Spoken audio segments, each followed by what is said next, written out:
एक बेर जॉन लुबाक कहने रहथिन, महत्वपूर्ण बात ई नहीं अछि जे हरेक बच्चाके पढ़ाओल जाए, अपितु हरेक बच्चाके सीखऽके इच्छा देबाक चाही। एहिके पाछू जॉन लुबाकके कहब छलनि जे कक्षामे जे पढ़ाओल जाइ छै ताहिमे कनि परिवर्तन करऽ पड़तै।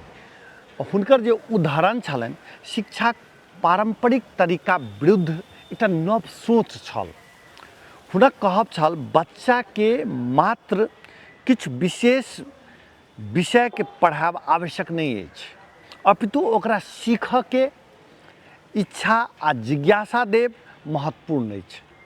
शिक्षकके काज मात्र कक्षामे पढ़ाएब नहीं, अपितु ई सुनिश्चित करब अछि जे बच्चामे ज्ञान प्राप्त करब हेतु उत्सुक रहऽ पड़लै, बच्चाके उत्सुकता रहऽ पड़लै जे हमरा की काज करबाक अछि।